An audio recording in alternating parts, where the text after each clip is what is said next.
जय गुरु जी। गुरु जी की सारी प्यारी संगत को प्यार भरा जय गुरु जी। और गुरु जी कृपा सत्संग में आपका बहुत बहुत स्वागत है। संगत जी, हम पढ़ रहे हैं रामायण का पाठ और उसमें अयोध्या कांड चल रहा है और हम पहुंच गए हैं दोहा नंबर 81 पर। आइए गुरु जी से आज्ञा ले लेते हैं संगत जी, और बड़े प्रेम से मंत्र जाप बोलते हैं। ओम नमः शिवाय, शिव जी सदा सहाय। ओम नमः शिवाय, गुरु जी सदा सहाय। Thank you Guru ji, thank you for everything गुरु जी। सुठिक सुकुमार कुमार दो, जनक सुता सुकुमारी। रथ चढ़ाई देख राई बनो, फिरे हु गए दिन चारी। सियावर राम जय जय राम। अत्यंत सुकुमार दोनों कुमारों को और सुकुमारी जानकी को रथ में चढ़ाकर वन दिखलाकर 4 दिन के बाद लौट आना। यदि धैर्यवान दोनों भाई ना लौटे, क्योंकि रघुनाथ जी प्रण के सच्चे और दृढ़ता से नियम का पालन करने वाले हैं, तो तुम हाथ जोड़कर विनती करना कि हे प्रभु, जनक कुमारी सीता जी को तो लौटा दीजिए।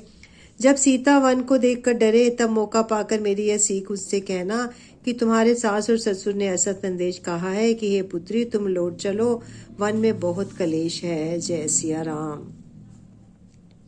कभी पिता के घर, कभी ससुराल, जहाँ तुम्हारी इच्छा हो वहीं रहना। इस प्रकार तुम बहुत से उपाय करना। यदि सीता जी लौट आए तो मेरे प्राणों को सहारा हो जाएगा। जय सिया राम। नहीं तो अंत में मेरा मरण ही होगा। विधाता के विपरीत होने पर कुछ वश नहीं चलता।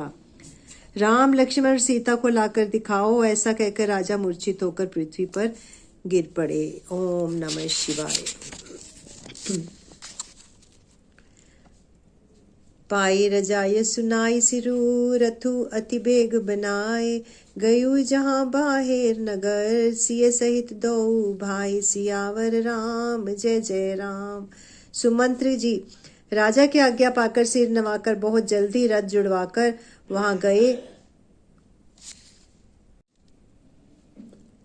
सुमंत्र जी राजा की आज्ञा पाकर सिर नवाकर और बहुत जल्दी रथ जुड़वाकर वहां गए, जहां नगर के बाहर सीता जी सहित दोनों भाई थे। तब वहां पहुंचकर सुमंत्र ने राजा के वचन श्री रामचंद्र जी को सुनाए और विनती करके उनको रथ पर चढ़ाया।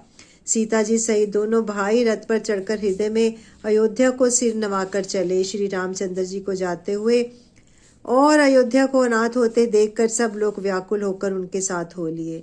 कृपा के समुद्र श्री रामचंद्र जी उन्हें बहुत तरह से समझाते हैं, तो वे अयोध्या की ओर लौट जाते हैं, परंतु वेशवश फिर लौट आते हैं। जय सिया राम।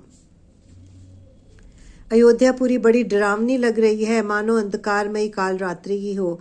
नगर के नर नारी भयानक जंतरों के समान एक दूसरे को देखकर डर रहे हैं। जय घर शमशान, कुटुंबी, भूत प्रेत और पुत्र हितैषी और मित्र मानो यमराज के दूत हैं। बगीचों में वृक्ष और बेलें कुमला रही हैं। नदी और तालाब ऐसे भयानक लगते हैं कि उनकी ओर देखकर देखा भी नहीं जाता। जय सिया राम। हट गए कोटि केली मृग, पुर पशु चातक मोर।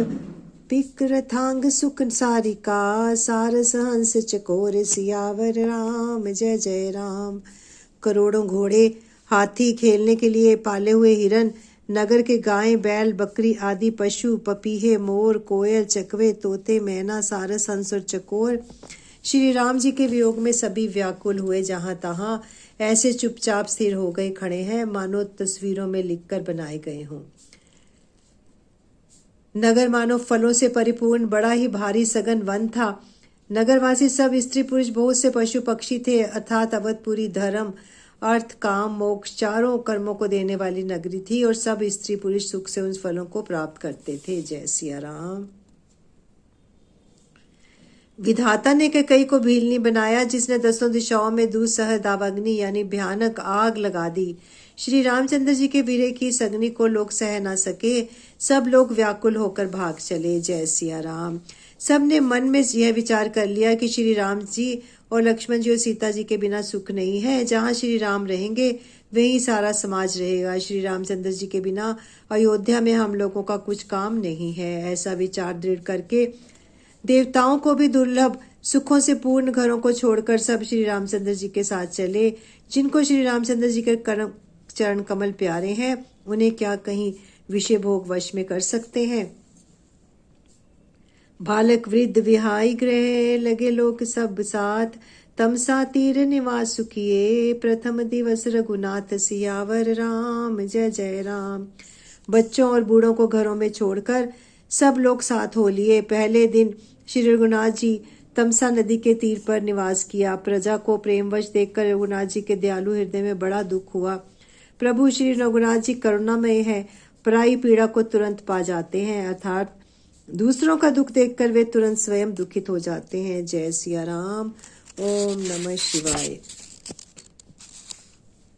प्रेम युक्त कोमल और सुंदर वचन कहकर श्री रामचंद्र जी ने बहुत प्रकार से लोगों को समझाया और बहुत से धर्म संबंधी उपदेश दिए, परंतु प्रेमवश लोग लौटते नहीं। शील और स्नेह छोड़ा नहीं जाता। श्री रघुनाथ जी असंजमस के अधीन हो गए, दुविधा में पड़ गए। शोक और परिश्रम थकावट के मारे लोग सो गए और कुछ देवताओं की माया में उनकी बुद्धि मोहित हो गई। जब दोपहर बीत गई तब श्री रघुनाथ जी ने प्रेम पूर्वक मंत्री सुमंत से कहा, हे तात, रथ की खोज कर अर्थात पहियों के चिन्हों से दिशा का पता ना चले, इस प्रकार रथ को हाँकिए और किसी उपाय से बात ना बनेगी। जय सिया राम।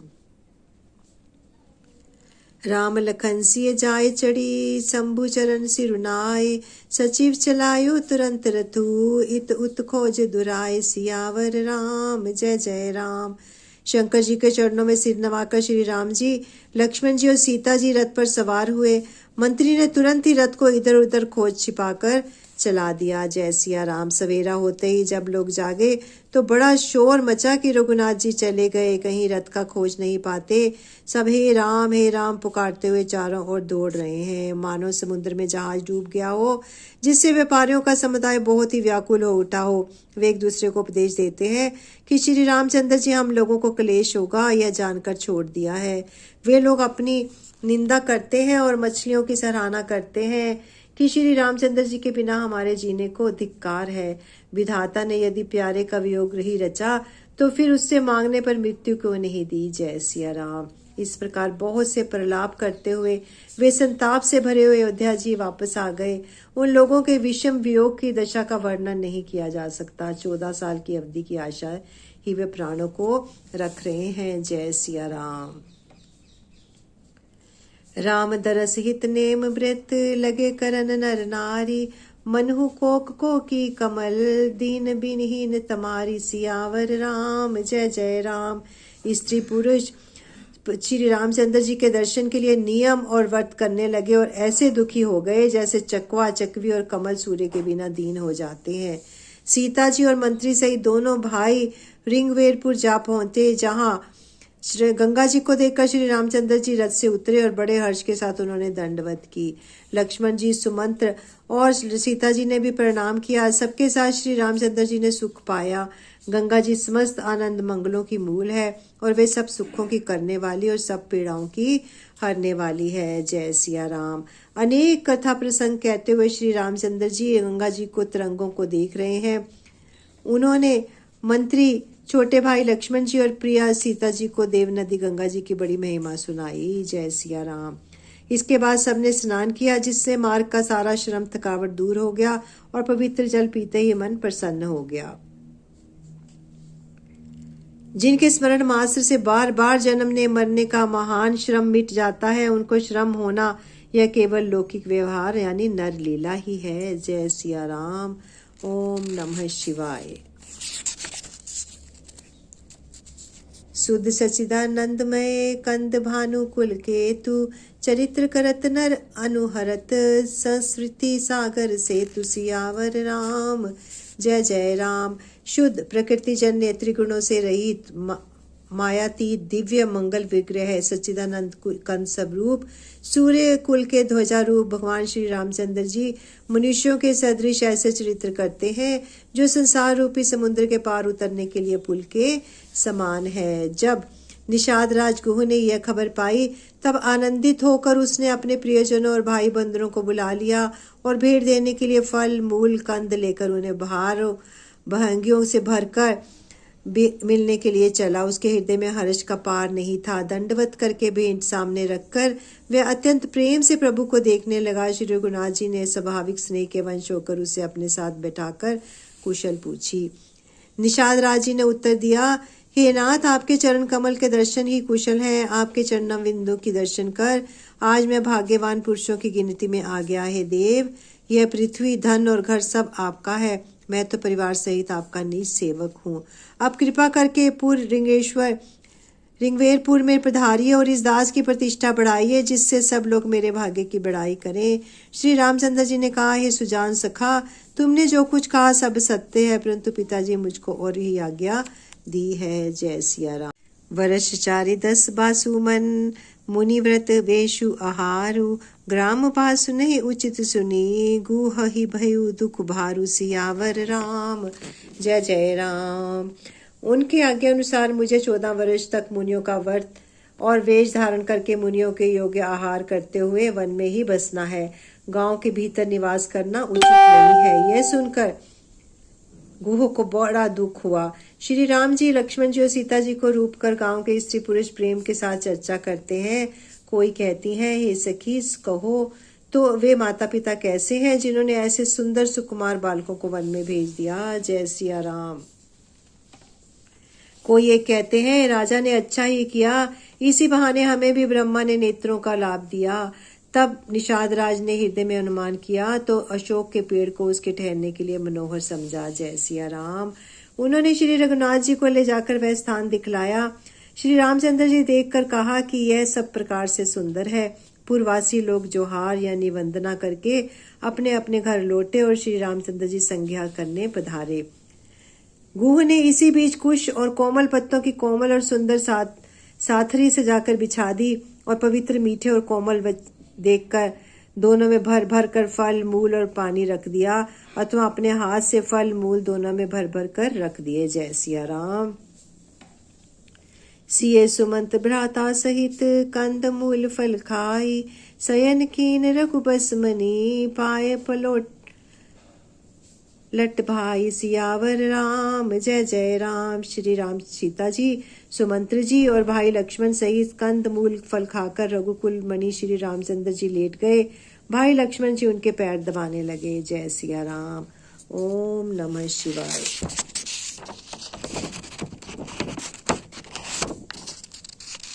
फिर प्रभु श्री रामचंद्र जी सोते जानकर लक्ष्मण जी उठे और कोमल वाणी से मंत्री सुमंत जी को सोने के लिए कहकर वहां से कुछ दूर पर जाकर धनुष बाण से सजकर वीरासन में बैठ जागने पहरा देने लगे। गुरु ने विश्वास पात्र पहरेदारों को बुलाकर अत्यंत प्रेम से जगह जगह नियुक्त कर दिया और आप कमर में तरकस बांधकर तथा धनुष पर बाण चढ़ाकर लक्ष्मण जी के पास जा बैठा। प्रभु को जमीन पर सोते देखकर प्रेमवश निराश राज के हृदय में विषाद हो आया। उसका शरीर पुलकित हो गया, नेत्रों में प्रेमाश्रुओं का जल बहने लगा। वह प्रेम सहित लक्ष्मण जी से वचन कहने लगा, महाराज, दशरथ जी का महल तो स्वभाव से ही सुंदर है। इंद्र भवन भी जिसकी समानता नहीं कर सकता। उसके सुंदर मणियों के रचे चौबारे यानी छत के ऊपर बंगले हैं, जिन्हें मानो रति के पति कामदेव ने अपने ही हाथों से सजाया है। सुचि सुविच्र सुभोगमय सुवन सुगंध सुबास, पलंग मंजू मणि दीप जय, सब विधि सकल सुपास, सियावर राम। जय जय राम। जो पवित्र, बड़े ही विलक्षण, सुंदर, भोग पदार्थों से पूर्ण और फलों की सुगंध से सुवासित है, जहाँ सुंदर पलंग और मणियों के दीपक हैं तथा सब प्रकार का पूरा आराम है, जहाँ ओढ़ने बिछाने के अनेकों वस्त्र, तकिए और गद्दे हैं, जो दूध के फेन के समान कोमल, निर्मल, उज्जवल और सुंदर हैं।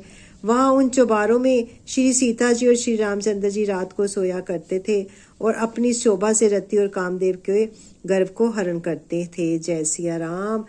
वहीं श्री सीता जी और श्री रामचंद्र जी आज घास फूस की साथरी पर थके हुए बिना वस्त्र के ही सोए हैं। ऐसी दशा में वे देखे नहीं जाते। माता पिता, कुटुंबी, पूर्ववासी, प्रजा, मित्र, अच्छे शील स्वभाव के दास और दासियां, सब जिनकी अपने प्राणों की तरह सार संवार करते थे, वही प्रभु श्री रामचंद्र जी आज पृथ्वी पर सो रहे हैं।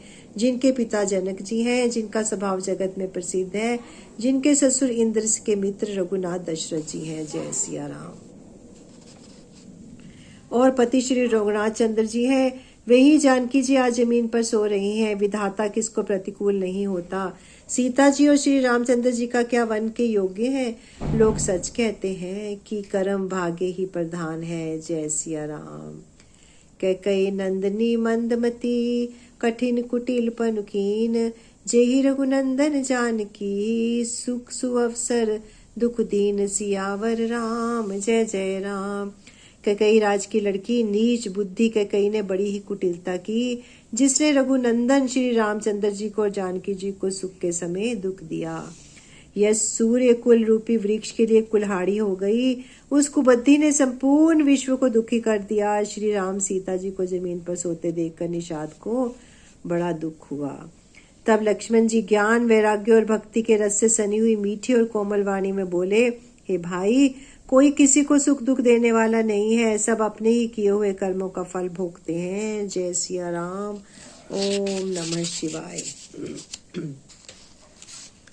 संयोग, मिलना, वियोग, बिछड़ना, भरे बुरे भोग, शत्रु मित्र उदासीन, ये सभी भ्रम के फंदे हैं। जन्म मृत्यु, संपत्ति विपत्ति, कर्म और काल, जहाँ तक जगत के जंजाल हैं, धरती पर धन नगर परिवार स्वर्ग और नरक आदि जहाँ तक व्यवहार है, जो देखने सुनने और मन के अंदर विचार में आते हैं, इन सब का मूल मोह अज्ञान ही है।